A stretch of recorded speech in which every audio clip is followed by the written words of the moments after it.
now, right now. Right now, right now. Right now, right now.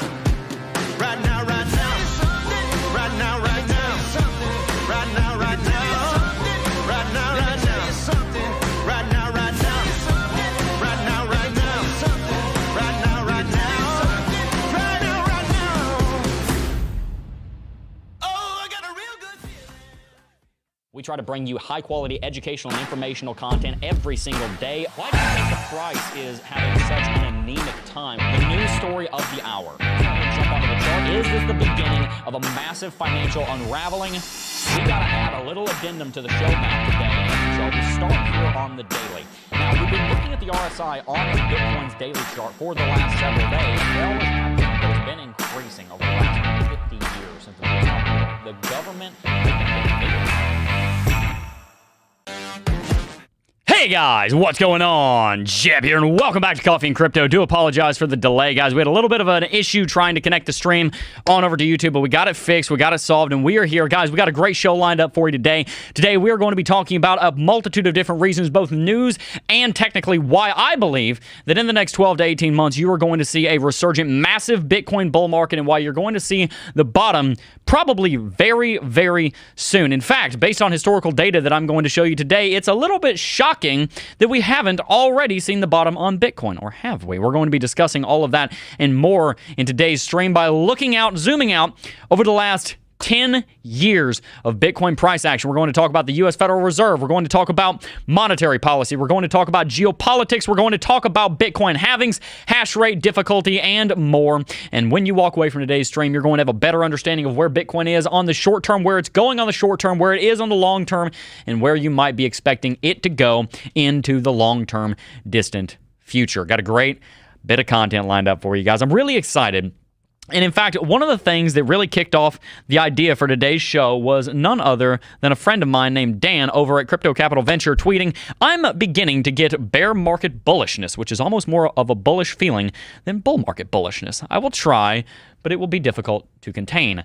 Couldn't agree with you more, Dan. I am starting to feel the exact same way. I'm not exactly confident that the very bottom is in this very second, but again, as some of the data that we're going to look at today will show you, I think the bottom might be closer than you think. Guys, we got a great show lined up for you. Make sure to smash that like button. Do apologize for being 15 late. We're going to go 15 over to compensate for that, bring you your normal hourly show. And by the way, the technical difficulty that messed up the show on Friday, I figured out how to fix it. So I don't have a permanent solution, but if it happens again, I know how to fix it, so we don't just have to end the stream. So we should be going for the full hour today. Do appreciate you guys' patience. Obviously, there is a lot that I'm trying to get on top of to make sure that the show can go on, but we're not missing a show. If at all I can help it, even if the last 15 minutes trying to get this stream connected were remarkably stressful. Do appreciate your patience on that.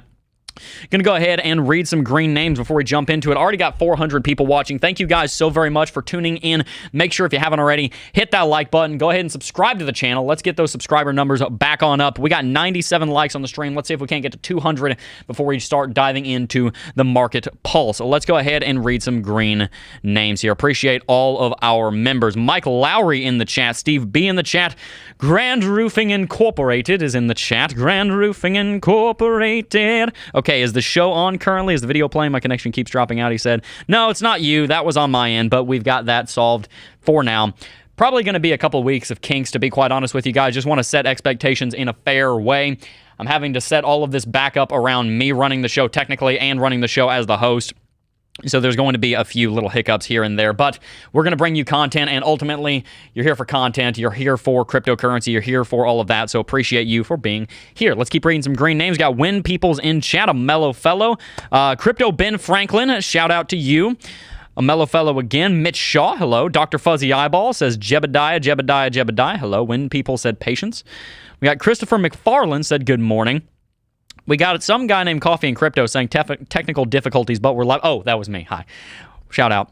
Justin Eubanks also in chat. Good to see you. Dr. Fuzzy Eyeball again. A lot of great green names in chat. Let's see who else. SMC is a green name. Shout out to you. We got Crypto Mini Bike. Veronica Gainey. Got a ton of people in chat. Matt C said, good morning, folks. Good morning, Matt. Good to see you, my friend. Let's see. Jeremy Shorter in chat. Let's see. Crypto Mini Bike again. Going to continue running through all these names. I think we almost got all of them. Martine Siebels, good to see you. Jojo, good to see you. Everybody's in chat today. The Coin Father, can't miss the Coin Father. Got to make sure we don't miss you. Shannon Sharp in chat, helping out with the likes. Appreciate that. Guys, make sure to go ahead and smash those like buttons. That like button. Guys, let's go ahead and jump on into Coin market cap. Going to bring that up right now. We're going to look at quite a bit today, guys. I have a lot to unpack for you. Want to make sure that you guys are getting the latest in cryptocurrency information. As you can see, Bitcoin currently trading at 19,600. Going to go ahead and duplicate coin market cap over here because I got another chart that I want to show you. If I go ahead and bring you back on to our normal daily charting chart over here on Coinbase, you can see that Bitcoin has been ranging in this descending triangle pattern for quite some time here. And this descending triangle pattern is one that we've been following very closely because, as I've said, it mirrors what we saw happen in 2018 very closely. We saw a descending triangle pattern, which we were hoping Bitcoin would break bullish out of, but inevitably it actually broke to the downside. We're going to be looking at this area of October through December of 2018 very closely here in a little while, but first we need to run through a few other things. As for now, though, do want to give you an update on the hourly chart. As you can see, Bitcoin has been rallying quite substantially here ever since about 1500 hours. As of yesterday, that'd be about 3 p.m. Eastern time, translated to wherever you are. You can see Bitcoin had a pretty large jump here, about $200 in a minute. Didn't have a chance to check into that, but that screamed short squeeze to me. Looks like some people were getting liquidated out of shorts, and then they came right back down, and you had another long squeeze. So it looks like some people in futures were getting wrecked. So make sure you're using your stop losses if you aren't. Just a heads up there. However, Bitcoin does have a little bit of momentum. We've got 5 major green candlesticks in a row with large upper candle wicks. You can see these upper candle wicks right here, indicating that the market is pushing to the upside and then getting pulled down. If we look down on the 5-minute chart, what you're going to see is a lot of bumpy action where we're really just trying to push higher and then we correct, and then push higher and then we correct. It indicates that there's a good bit of bullish momentum here on the hourly chart, and if we're able to sustain that bullish momentum on the hourly chart, then potentially we could see Bitcoin go all the way up to this descending level of resistance right here, and then that is going to be a critical point. If we get to this descending level of resistance right here and we're able to break through it, then you could expect Bitcoin to rally all the way back up to 24, 25 potentially, if it were able to find the juice to do that. However, unfortunately, I'm going to be honest, guys, I would be a little bit surprised if Bitcoin had the power to push through this downtrending level of resistance right now, especially considering some of the things on the horizon, such as the Federal Reserve meeting coming up on November the 2nd. We're going to talk about that here in a little while.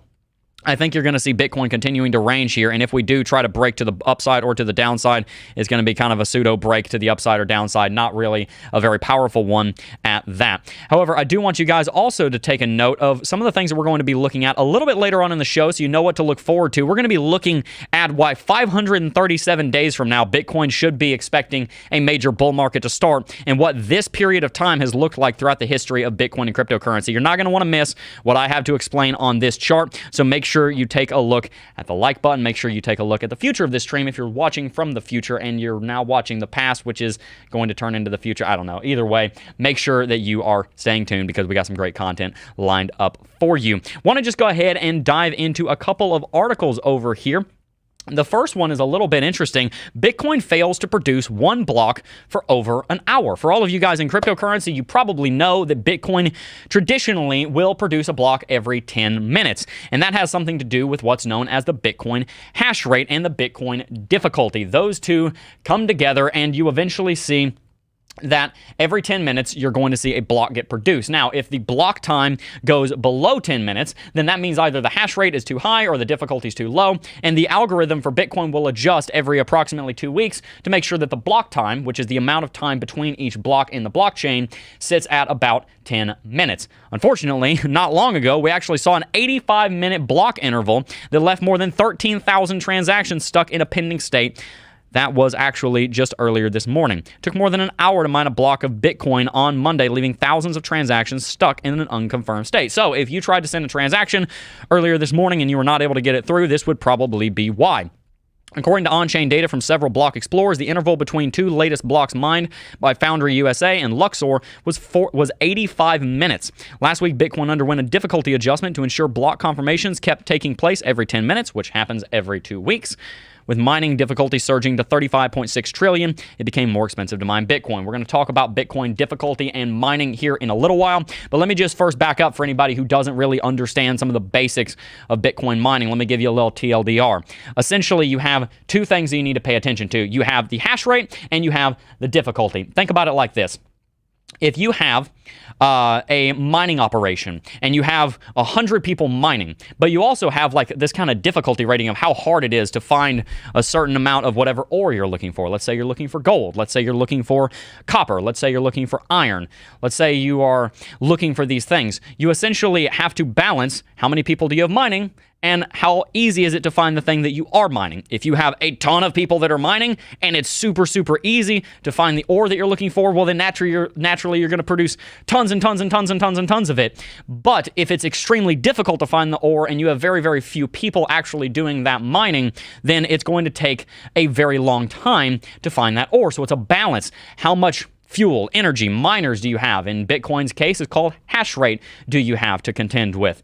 Compared that to how difficult it is to actually find what you're looking for. In Bitcoin's case, it's an actual Bitcoin block through reverse engineering the SHA-256 algorithm and solving the cryptographic hashing function, which allows for you to mine the block, receive your block reward, and get all those Bitcoin transactions added to the blockchain. Quite simply, the hash rate and the difficulty need to be relatively close so that the block time equals 10 minutes. What seems to have happened is that the difficulty went up and the hash rate went down briefly, and then because it is also a degree of randomness, because miners are literally just randomly guessing the answer and then plugging it into the algorithm to see if it's the right answer.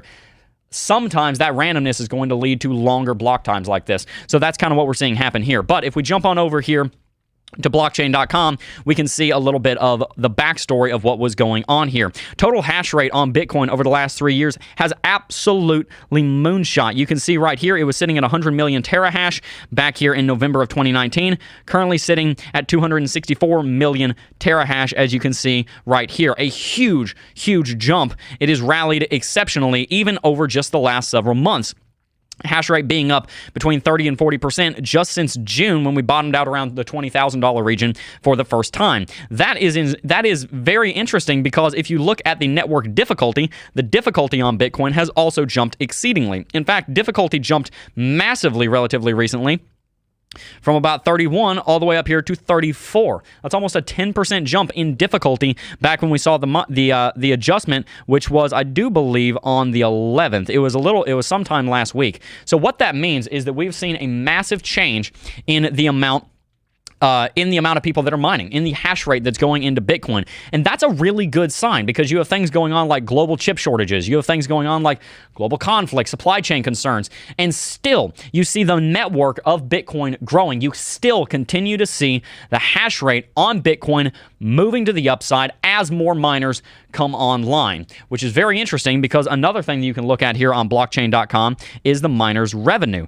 You can see the miner revenue has almost perfectly matched the price action of Bitcoin, which makes sense because they get paid out in Bitcoin, right? Well, the thing that's interesting here is that if the miners are actually making less money, but the hash rate is going up, well, how's that happening? Well, there's a couple of different solutions to that question. The main solution to that question is that, well, miners are getting more efficient. But one of the other things that miners are doing is that they are selling these miners are not just people that have like a shipping container with an air conditioner in it and solar panels on top somewhere in Austin, Texas anymore. We have massive corporations that are mining Bitcoin to the tune of $1 million a day in profit, like insane amounts of money that they are generating. What a lot of these companies are doing is that they're looking at models like what I'm about to show you that show that a bull market should be coming in the next 1 to 2 years, and they are betting on it by holding on to the Bitcoin that they generate and selling their corporate stock to cover their overhead. It's a gamble, because if they don't make profit in the next 2 to 3 years, their companies could go bust. But if they do, then they are able to borrow from the future by selling their stock today based on the fact that they own a very valuable asset like Bitcoin to speculators who trust in Bitcoin. The stock would be assumed to go up if Bitcoin goes up. So the shareholders that they're selling to are taking a bet in the future of the mining industry, which is something that a lot of people are interested in. And then the miners, the companies themselves, get to hold on to the Bitcoin. And if they're able to hold on to it for 2, 3, 4 years, and then Bitcoin rallies to $80,000 or $100,000, they make 400 to 500% profit in 3 to 4 years. like that, and it's no concern for them to pay back those shareholders in dividends or however they want to do that because they're holding on to a massively appreciating asset like Bitcoin. It is a gamble. I want you to know that. And to be honest with you, it could be a gamble that doesn't pay off because if here in 2, 3, 4 years, Bitcoin's still below $60,000, which I don't believe is going to happen, but if it does, it could be a problem. But if Bitcoin does go into a bull market like we think it's going to, those miners are going to be doing very well.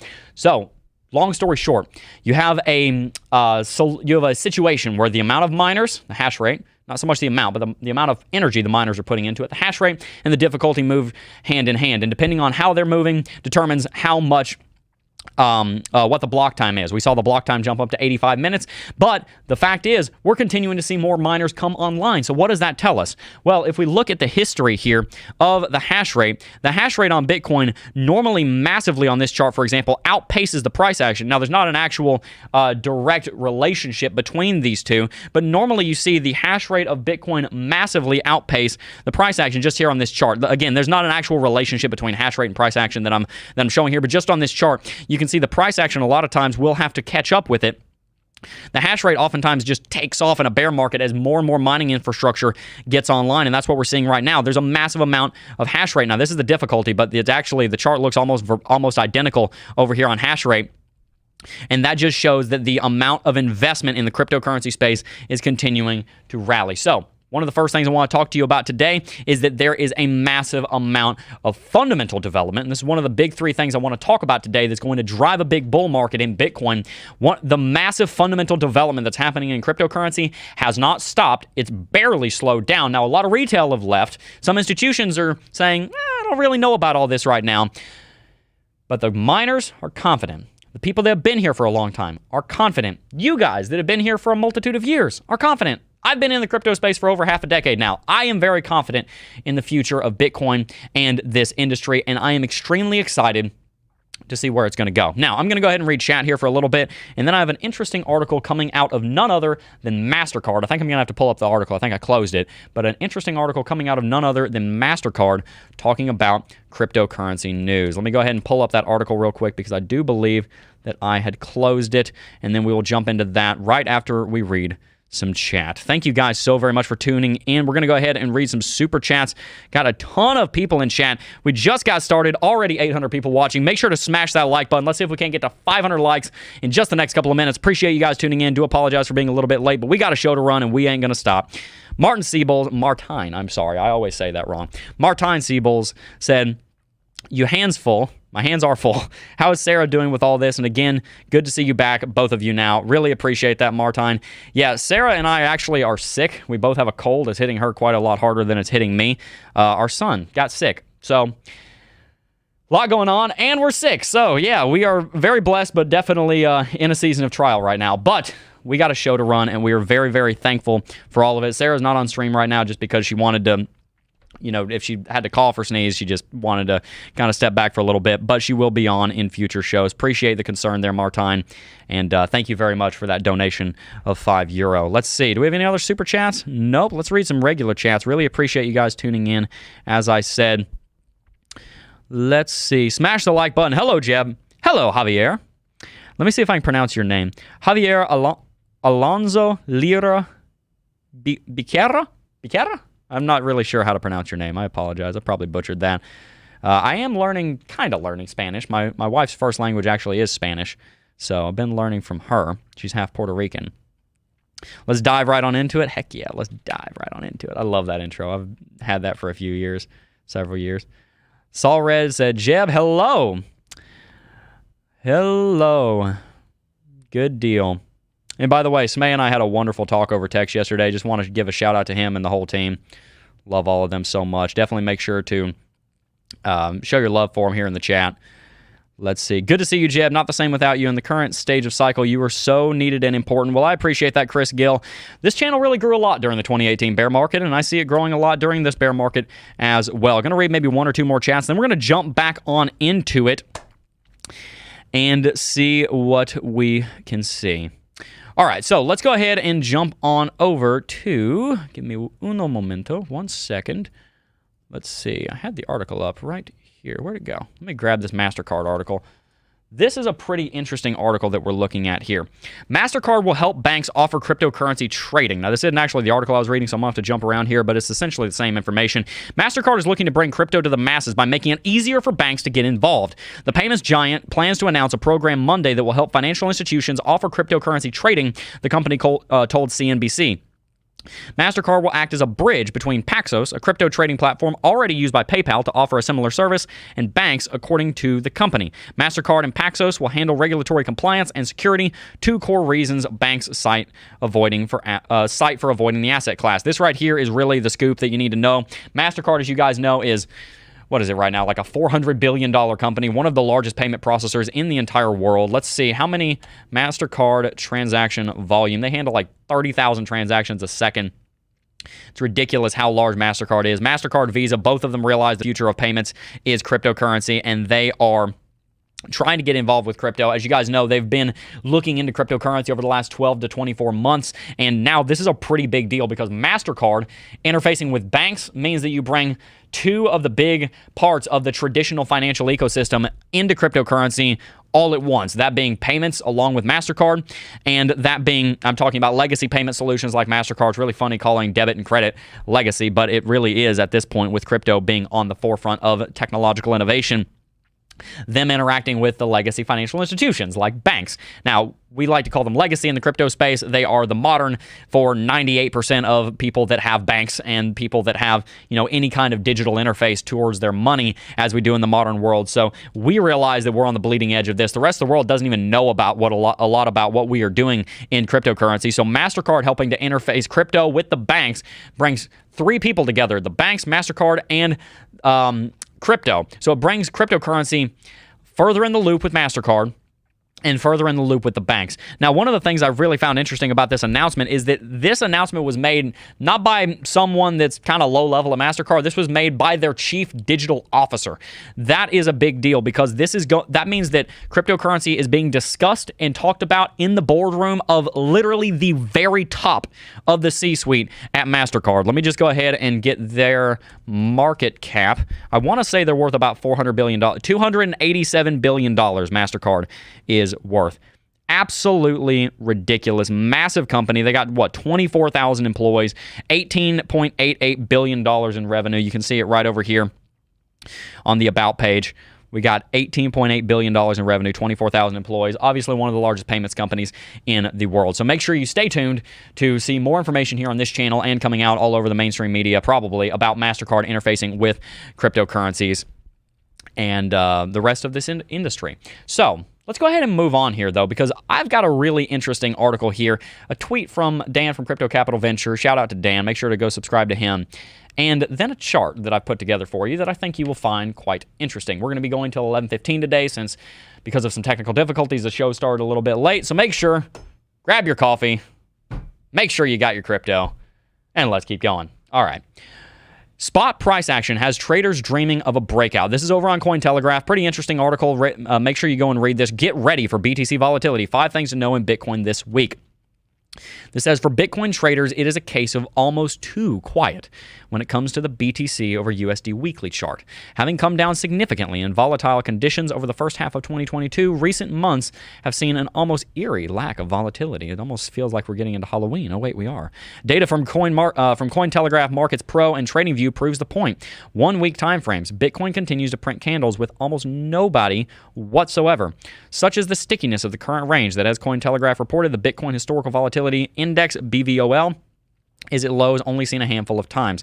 I'll go ahead and pause this right here. You can see this is one of those on-chain indicators that's giving us an indication that we could be very low to the bottom. Not going to jump too much into the on-chain on this, but what I do want to jump into this chart right here. So what's going on with this chart that I showed you a little bit earlier? Well, essentially, Bitcoin goes through something every once in a while called a Bitcoin halving. And as you can see, the next Bitcoin halving is going to be slated for April 6th of 2024. Let me just back up. What is a Bitcoin halving? Well, if you remember the network difficulty and the hash rate conversation that we had a little bit earlier, you'll remember that a block is mined approximately every 10 minutes. Well, every 840,000 blocks, there is something called a Bitcoin halving event that takes place. And essentially what happens in that halving event is that something called the block reward for the miner gets cut in half. Right now, the block reward is 6.25 Bitcoin, which would trade around $130,000. So pretty much if you are the one that mines the Bitcoin block, then you get 6.25 Bitcoin right now, and that's worth about $130,000. So that is one of the big incentives for miners to go ahead and mine Bitcoin. There are also the fees in the transactions that go in the blocks that the miners get to keep. So if you mine a block, you can expect well over 6 figures of revenue generated from that, but you're going to have to spend probably almost at least that much, hopefully less than that, but almost at least that much to actually get enough hardware to have a reasonable chance at mining that block. That's where block rewards come. That's where mining pools come in.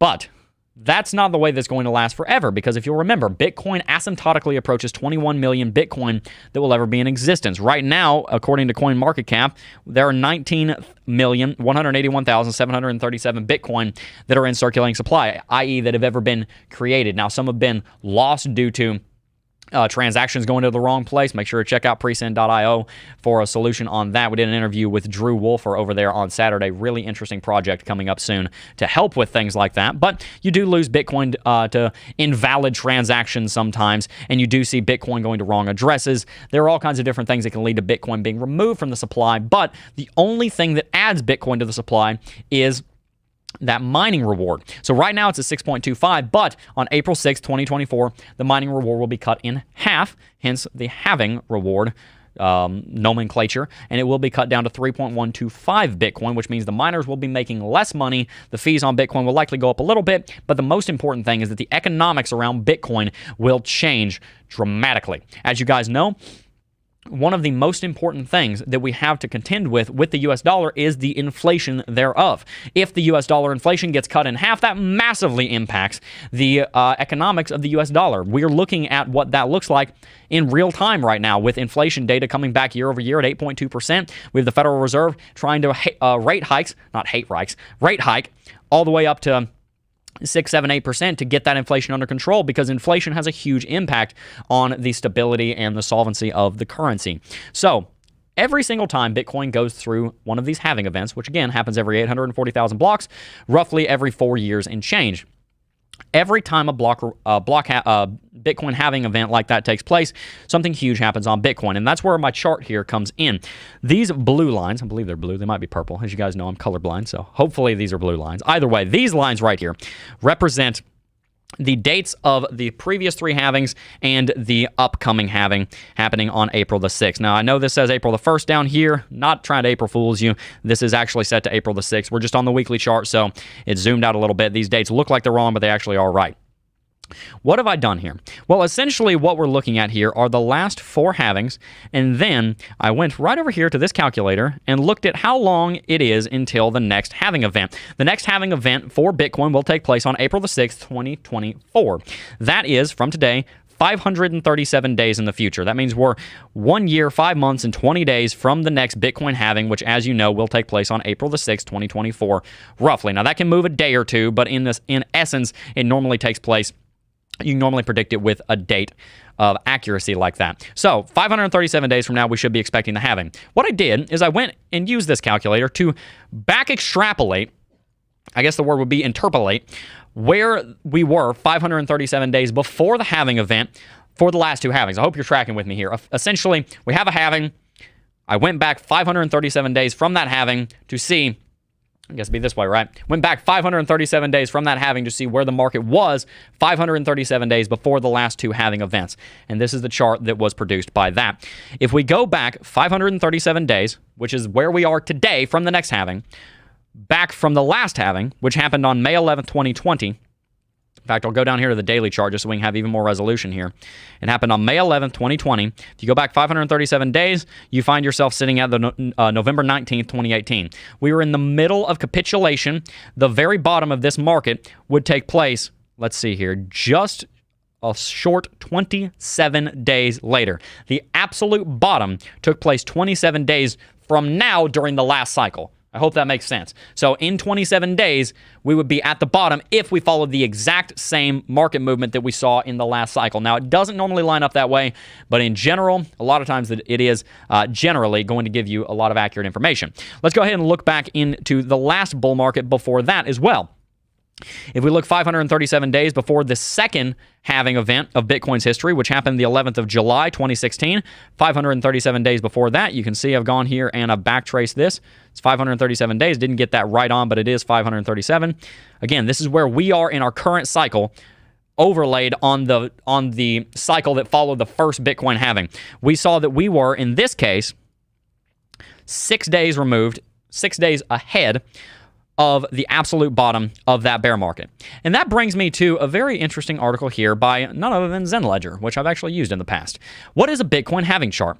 To analyze the rate of inflation of Bitcoin over a certain time frame, a Bitcoin halving chart is applied. It also demonstrates how each halving of the inflation rate reduces them. You can see this is the exact same chart that we were looking at here, just on a slightly longer term time scale, and then there is some theory applied to it. If we just go ahead and look at this, you can see each halving cycle, if you will, each halving season, if you will, is broken up into 3 major patterns. And this is about a year and a half ago, but it has continued to play out. 0 to 70,000 blocks post-halving, you see a parabolic uptrend right here, where the market just absolutely moonshots. You see that happen after all 3 halving events, and that holds true. We can look here in the first, let's say, year and a half following the bull market, following the halving event here in November of 2012. We saw 10,000, 11,000% rally in the first year and a half following that. The first season after the bull market normally goes through, after the halving event normally goes through a massive upswing. Here, the first half or so, the first third about, over 500 days, we saw Bitcoin rally 3,200%.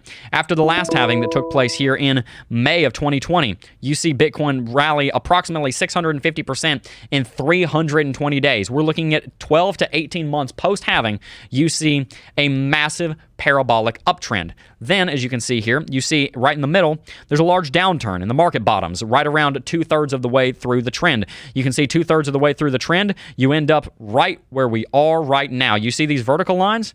That represents 2/3 of the way towards the next halving. And that's pretty much where we are right now, guys. We are more or less 2/3 of the way through our halving cycle. We have a halving cycle right here. Let me just zoom out and give you a little bit more detail here. We have a halving cycle right here. We have a halving cycle right here. We have a halving cycle right here. Each cycle is everything between these lines. These are all halving cycles, and we're going into the next halving in 537 days. When we get about 30, 60, 90 or so days from now, we will be well and truly in that third part of the halving cycle, and there's a very interesting thing that happens during that. First of all, the transition barrier between the second third and the third typically is right around the bottom. In this case, you can see it was maybe quarter 1, quarter 2 of 2015. That was the bottom. Right here is the very end of 2019. That was the bottom. Looking on our charts, where are we right now? Essentially where that second third to third transition boundary takes place, right in these areas. And that's what I tweeted earlier when I was responding to Dan from Crypto Capital Venture. Feels a bit like October of 2018 or May of 2015. Whichever one, I think we're close. Close to what? To this. Exactly what we see right here. Market ranges as price attempts to find equilibrium. Market ranges as price attempts to find equilibrium. What's the market done? The market has had a major drop down here to around $18,000 to $20,000, but we've yet to see a capitulation event like we saw happen at the end of 2014 here, where we saw Bitcoin drop from 300 all the way down to 150. We've not seen a capitulation event like that, even though we're at the same time frame before the halving that we were in that case. And we've not seen a major capitulation event just yet, like we saw exactly where we were in the last halving cycle, where we are now in the halving cycle, where we saw Bitcoin drop 50% in the span of 28 days. We have not seen it yet. However, if you'll remember back to our earlier technical analysis just today, Bitcoin is sitting here ranging inside of a descending triangle pattern, which is very similar to what we saw happen during the last bear market, where we saw a descending triangle pattern break to the downside. Okay, let me catch my breath. What's the point here? Because I know that was a lot. I just hit you with a lot. Let me just kind of back up and explain this so I can continue with my theory here. You can break up Bitcoin's history into different seasons, each one being divided by where the halvings are. The halving events are incredibly important. You can break those different seasons up into thirds. You have the parabolic first, you have the downtrending second, and then you have the equilibrium and beginning of bull market third. That last part is where we are entering relatively soon. In the next 3 to 6 months, we should be entering, well, time-wise, we know that we will be entering chronographically the third part of this halving cycle. What we need to see before that, based on the last 2 halving cycles, is a capitulation event. One last capitulation event. The last 2 times it happened, it was a 50% drop. If that occurs this time, you would see Bitcoin drop to between $9,000 to $13,000, somewhere in that range. We have a multitude of different support levels in that region. And that coincides with a lot of other things that we're seeing. For example, this kind of leads us into the third reason why I think here in about 12 months you're going to see a bull market start to kick off. There is another meeting coming up by the FOMC, the Federal Open Market Committee of the Federal Reserve, to set the effective federal funds rate on November the 1st and 2nd. You can see right here over at cmegroup.com, we are expecting almost certainly at this point a 75 basis point rate hike, which means that you're only going to continue to see more pressure on the Bitcoin and cryptocurrency markets, which could continue to drive it to the downside. Bitcoin is being held down, and so is the SPY, the S&P. They're both being held down by this aggressive rate hike ecosystem that we're in right now. And until that changes, we're likely not going to see a whole lot of difference. We're more than likely going to continue to see, and you can see CME Group here is predicting this, 75 basis point rate hikes on through the meeting of November the 1st and 2nd, through the meeting that happens here on December 13th and 14th, and potentially even on into the meeting during the 1st of February. At that point, we would likely see the effective federal funds rate sitting at 5%, which is one of the highest rates that we've seen in a very long time as the Federal Reserve tries to combat inflation. So tie these two things together, first and foremost. Based on the history of the halving cycles, we're still looking for a 30 to 50% drop on Bitcoin. On top of that, we're still seeing 75 basis point rate hikes. It's unlikely the Federal Reserve, in my opinion anyway, is going to jump up to 100 basis points and scare everybody, or drop down to 50 and then have to go back to 75 because they weren't aggressive enough. It's normally in their desire to keep it even all the way up until where they plateau and then start dropping them. That plateau will probably come in the next 12 months or so. Maybe the next 18 months or so, we will see the effective federal funds rate coming down. Hopefully, literally this very instant, the conflict in Ukraine will just cease and stop and nobody else will get hurt. Realistically, though, unfortunately, it probably will go on for another 12 to 18 months. What you start to see happen is you start to see a lot of things coming together in a bullish case for Bitcoin. You see the halving event coming up in April of 2024. You see the effective federal funds rate probably plateauing in 12 months, on the downtrend in 18 months. You see things like the hash rate of Bitcoin just continuing to go up massively to the upside. You see another thing that I haven't even mentioned yet, the number of Bitcoin obituaries just continuing to come in. If you guys remember this website, I've been showing you this website for so many years, 99bitcoins.com. How many times has Bitcoin died? Currently 463 at current count. Bitcoin's still dying, which means that it got a lot of life left in it. The simple fact of the matter is, guys, a lot of things are coming together in the next 12 to 18 months, but do not be surprised if you see a major drop on Bitcoin before that big bull market kicks off in 12 to 18 months, as the halving cycle would predict. I want to be very clear on that because I've gotten flack before for saying we could be going into a bull market in 12 to 18 months and then the market drops 3 days later. Guys, I'm not predicting that a bull market is going to start tomorrow. In fact, if anything, you might not like it, but I'm kind of leaning in the direction of Bitcoin's going to have a pretty big drop to the downside before we're able to start kicking off to the upside. But the good news is, if we stick to the trend here of what the Bitcoin halving chart tells us, then we should be moving into this area, which Zen Ledger defines as market ranges as price attempts to find equilibrium. We should be moving into that post a major drop to the downside, which could look something like, let me just draw a couple of scenarios, could look something like this, where we just kind of fall in stair step and then form an inverse head and shoulders pattern. It could form something like this, where we trade sideways for a long time, have a massive candlestick wick, and then we start rallying.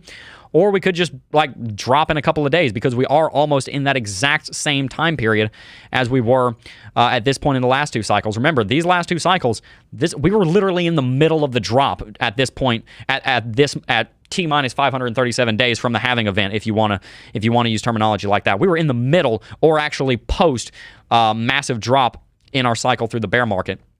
But remember, this also ties into something else that we've talked about. This market has moved very quickly and differently than previous halving events as Bitcoin has begun to mature in a way that it has not as of yet. There are things that are different in this market that we've not seen before. For example, let's look at the weekly chart. You can see that Bitcoin has actually dropped below some pretty important moving averages. For example, the 200 weekly moving average right here, we're below that moving average. We bounced off of it the last previous time. So there are differences, but normally these trends are going to repeat themselves. Remember what we talk about with technical analysis. Technical analysis is the art, not the science, although it does use science, of using historical formations and trends and patterns in cryptocurrency or in any market that you're looking at really that has price action to predict what might happen in the future with a certain degree of likelihood. I think it's very likely that we're going to follow through in a very similar model to what we did during the last two cycles, moving through this cycle. And then, because I've talked on this before, I think post the 2024 cycle, you're going to start to see the halving cycle pattern break down a little bit because the halvings get less and less important because the amount of Bitcoin that is being chopped off of each halving gets naturally cut in half. So I think as time goes on, the halving cycles are going to be less important. But as I've said, I do believe that this is going to be that this halving cycle is still going to have a lot of merit to it in trying to explain what Bitcoin is, where Bitcoin is, and where Bitcoin is going. So let's go ahead and read some chat, see what you guys think of that. What should we call it? Unified theory of Bitcoin halving cycles to understand where Bitcoin's going to have a massive drop then go into a bull market. That sounds like a scientific paper headline. If it doesn't have over 50 words in the title, it's not science. There you go. That's how we know. Anyway, going to go ahead and read chat. Appreciate all of you guys tuning in as always. Thank you very much for bearing with me through the technical difficulties.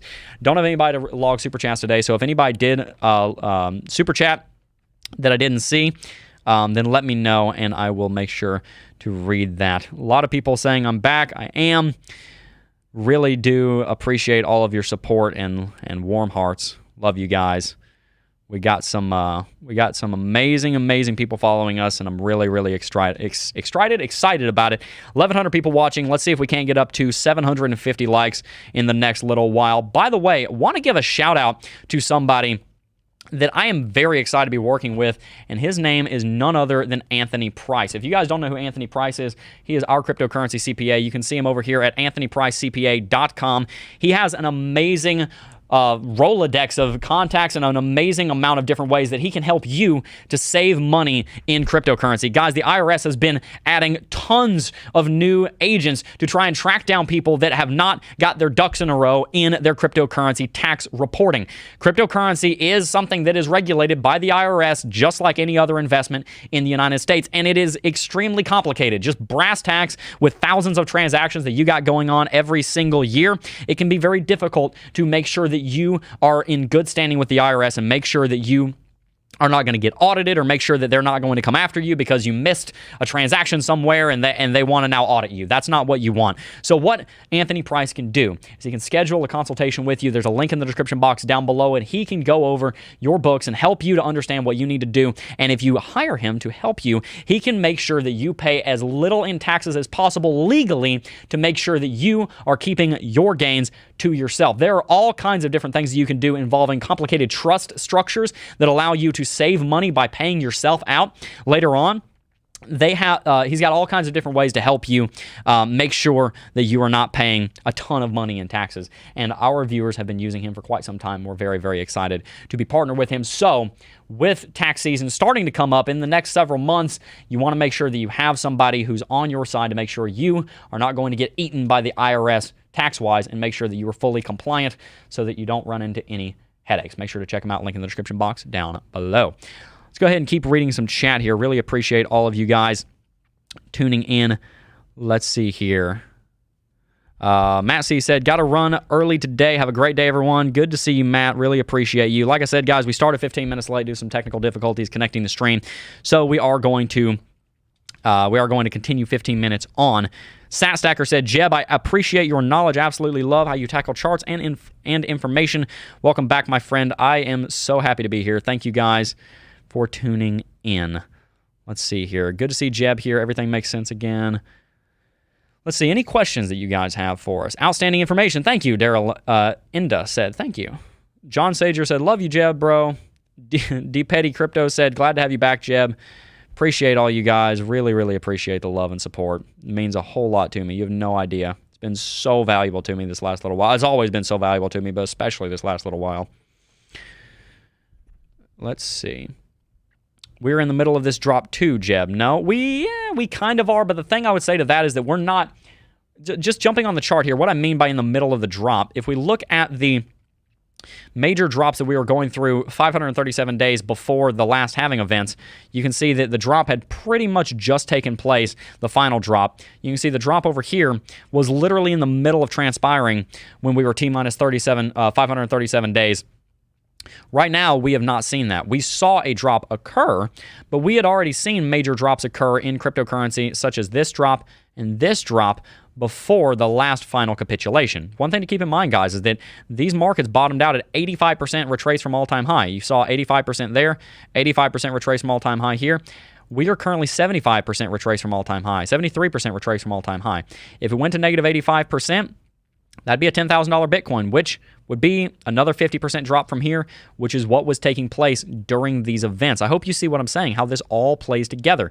We have not fully seen the bottom of this bear market necessarily. Now, it's possible that we have. It's possible that we have seen the bottom of this bear market because the market's more mature. We have more market participants. We have more institutions that are invested in the cryptocurrency space. PayPal's in the space. Elon Musk could tweet tomorrow something crazy and blow up the whole industry into a massive bull market. You never know. But looking at the historicity, which is a real word, looking at the historical context that we have to deal with here, which is what technical analysis is all about, is looking back to get an idea of the future, a bit like meteorology, if you will, then you run into this question of, well, why have we only dropped 75% when in past we dropped 85%? Is it possible that we could see another 50% drop? Yes. Is it possible that we've bottomed out at $17,500 or whatever the exact bottom is right now? Yes, that's also possible, but there is a very strong case to be made that the bottom is going to come and it's going to be lower than anything we've seen in this bear market.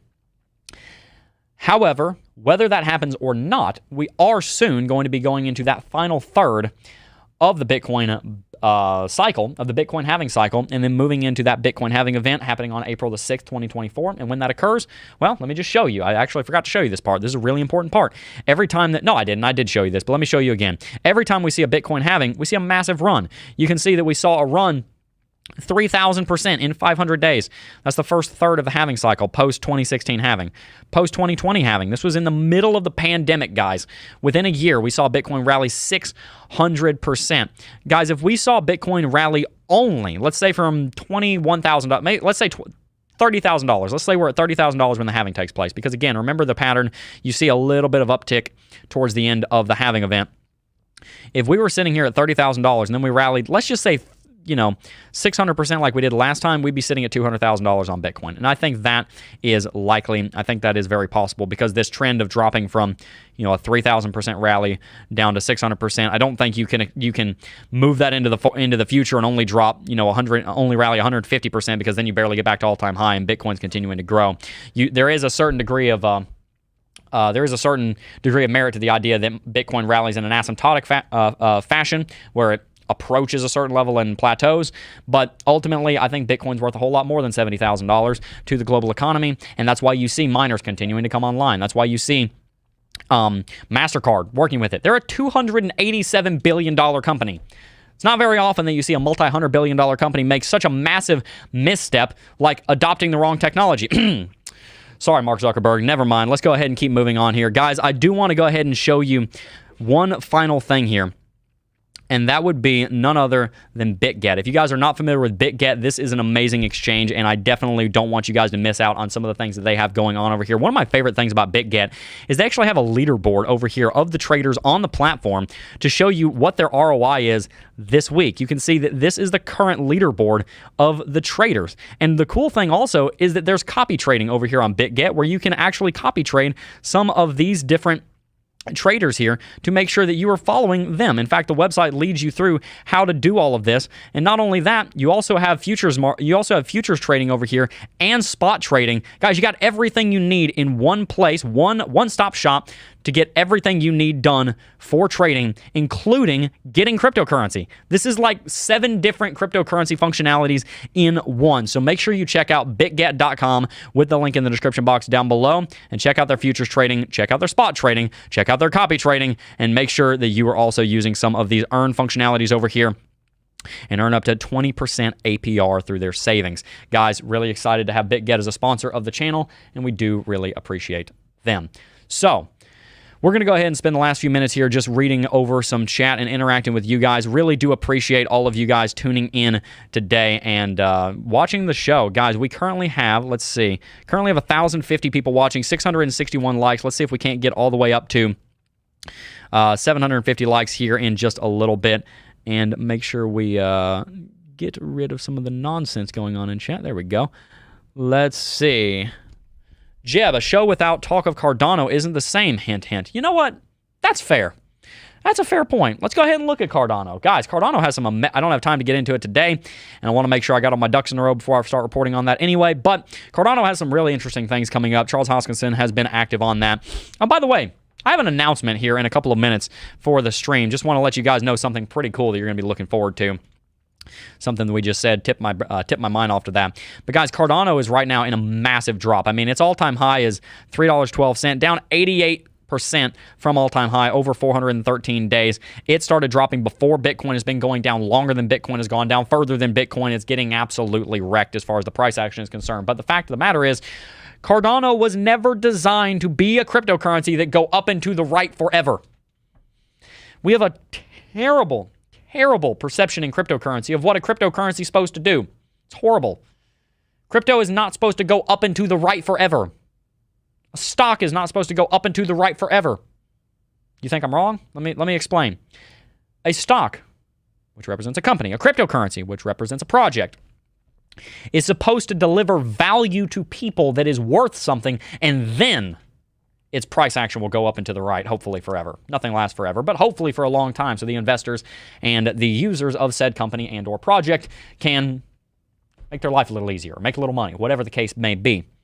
Cardano is not designed to go up and to the right forever, and any cryptocurrency that is doing it wrong, because you get into a tautological loop of, well, this cryptocurrency goes up because this cryptocurrency goes up. Well, what if it goes down one day?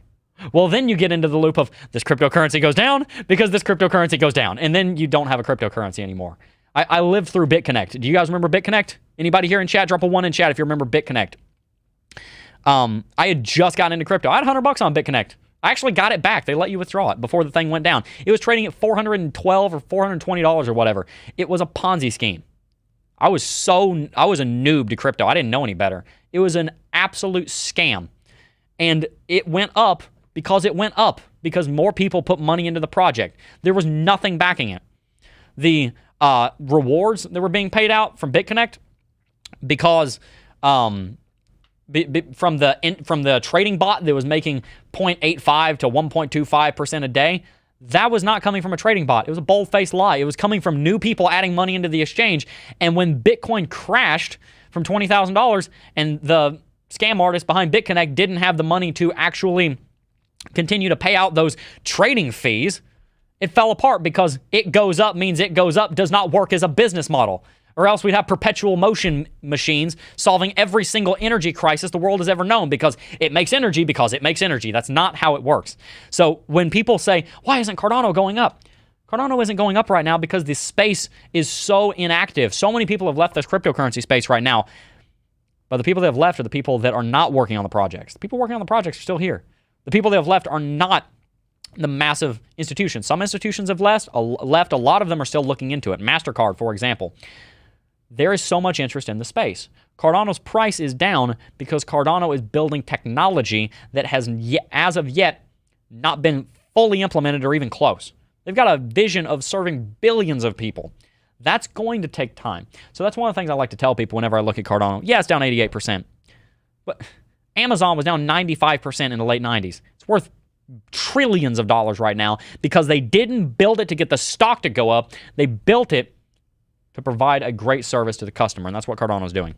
Anyway, looking at Cardano right now, it is absolutely undeniable that it's in a descending trading channel here, and it has recently bottomed. Now, we have Bitcoin, for example, sitting over here trying to move up to the top of its current formation, but we have Cardano sitting down here at the bottom. The thing that I would like to look into here, for example, is that there does seem to be a little bit of a bounce going on. Last 2 days, we have seen a movement to the upside here on Cardano. Just a couple of days of green, and that's really all you need to get a movement started to the upside. Every movement to the upside starts with one green candlestick, and we can see that this green candlestick happens to be a bullish engulfing candlestick. Now, one of the things that's concerning is that we do have a spinning top right here. A spinning top, if you don't remember, is a candlestick where you have a wick high and a wick low that are both about equal size, and then you have a small candle body. That's what we're looking at right here. Small candle body, wick high, wick low that are about equal. This signals uncertainty in Cardano. Right now, Cardano does not have a bunch of speculative people getting into the space that are driven by this massive hype community. Cardano instead has a lot of fundamental engineering and development going on its blockchain so that it is set up for a massive movement moving into the next bull market when you have hundreds of thousands, millions of people coming back into crypto. They're looking for promising technologies, and they start finding out, whoa, wait a second, Cardano's going to do what? And then they start dropping money into it, and then it's going to moonshot. I don't mind Cardano being down 88% from all-time high, because that allows for us to accumulate more of it at the lows so that we can ride that bull market that we now look at happening and really kicking off, probably starting here in about 12 months, really getting into full gear here in about 18 months. As far as Cardano short-term technicals are concerned, guys, look, you could trade this range if you want. You could trade hoping that it was going to bounce to the upside, move to 45 cents, then maybe short it. There probably are opportunities here on Cardano. I haven't seen one in particular. I would be a little bit careful of trading Cardano right now just because it is in this massive downtrend, and you want to bet with the trend. I'd hate to say short it, especially right now because it's so low, already so far to the downside, but you also don't know where the bottom is. So that gives you this tricky situation where you don't want to short it because it's already so close to the bottom, but you also don't have confirmation to long it. So I would put Cardano in a no-trade zone right now, but an absolutely valuable investment zone at the moment. We're going to read chat here for the last little bit, and I also have a very special announcement for you. I'm going to read one or two chats, and then I'm going to announce this. You guys are going to love this. Let's see here.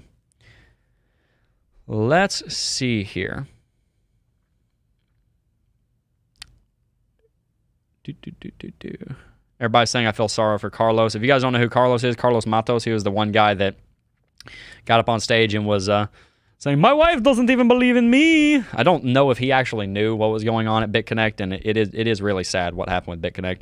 I'm saying it's sad because a lot of people that were innocent bystanders got hurt by it, and it's one of the reasons why we have to be very careful about what projects we are getting involved in here in cryptocurrency. Out of crypto, I'd love to hear your salvation testimony at some point. Always great to hear how someone came to know Christ as their Savior. Absolutely, Jared. I'd love to go into that at some point. We've got about 5 minutes left in the stream here. I just want to give you guys an announcement, and it's a really exciting announcement. We are actually going to be conducting an interview with none other, drumroll please, Kevin O'Leary, Mr. Wonderful. We are going to be doing a full interview with him on currently a schedule for November the 1st. So November the 1st, Coffee and Crypto is going to be cut a little bit short because he's got a tight schedule, and I'm going to be interviewing him right after CNC. So we'll probably go for 30 or 45 minutes that day so that I have a little bit of time to get set up.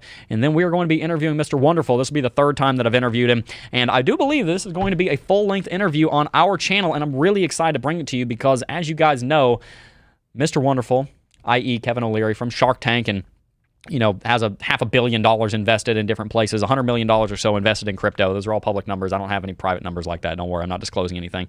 He is one of the big names in crypto, and I'm really excited to get some of his takes on the current state of cryptocurrency and what he thinks about, hey, 12 months from now, we're going to start seeing this come into play. As you guys know, he's got a lot of insight from literally talking to the people that are doing the work on what the regulatory landscape looks like in the cryptocurrency space and what the future of Bitcoin and crypto has because of the fact that Bitcoin needs to have regulatory clarity. He's got a lot of insight on that. I'm really excited to see that interview come out for you guys. Guys, make sure to hit that like button. We got 737 likes. Let's see if we can't get up to 800. Really appreciate all of the support. Really appreciate all of the support. Let's see here. We're going to read chat here for the last couple of minutes, and then we're going to go ahead and wrap it out. Really appreciate you guys tuning in. Probably only said that about 17,000 times. Oh, man, congrats, Jebb. He's a good get for you. Yeah, I interviewed him down in Miami. earlier this year. Had a little pop-up interview with him. You can actually find that on the channel. Go look up Crypto Jebb, Kevin O'Leary interview. Asked him a question. He actually told me. I was very happy about this. This meant a lot to me. He said that was the best question I've ever been asked. I doubt he meant that, but that's what he said. He said that right after I don't think he said it in the interview. He said it right after our sales manager was there and helped get that set up. Jebb, were you able to travel or see anything on your time away? I actually went to Michigan and spent a lot of time with family and had a lot of fun up there.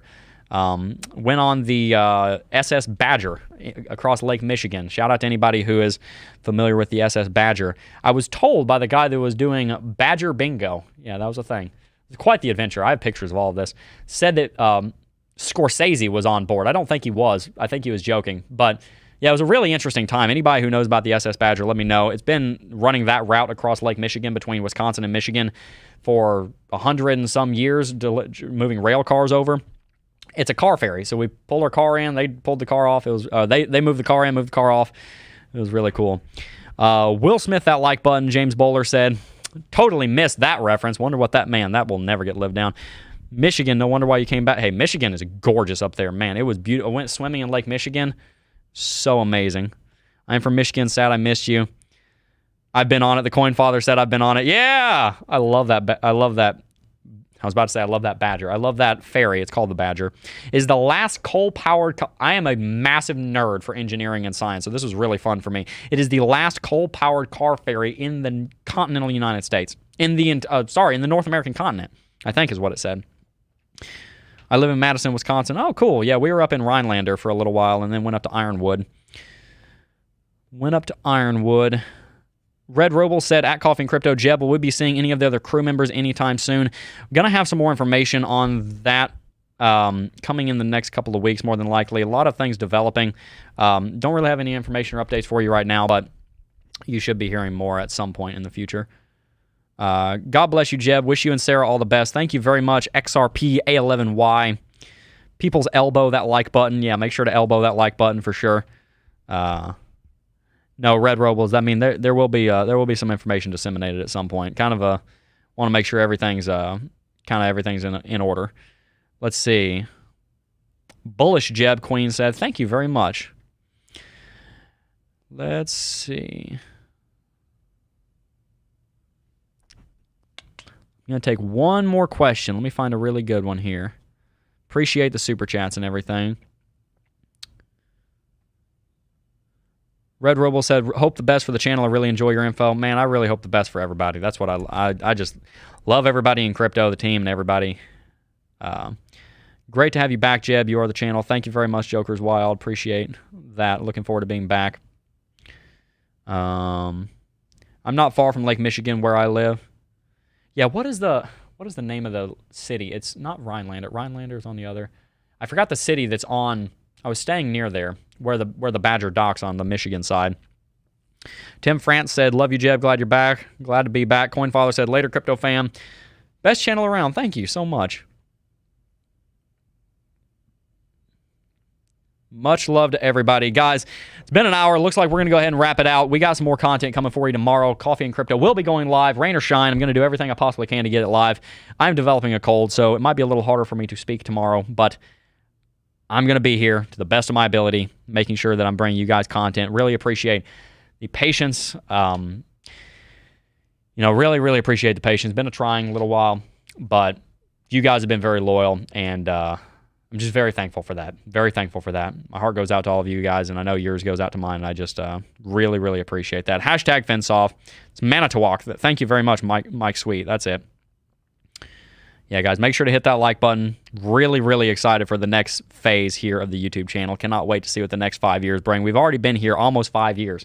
This channel will be turning 5 in a month minus a day. A month from now, the channel will be 5 years and a day old. Really excited for that. Guys, that's all we got for you today. Before we go, though, I do just first want to thank each and every single last one of you for watching, as always. And I will see you guys in the next video. Peace.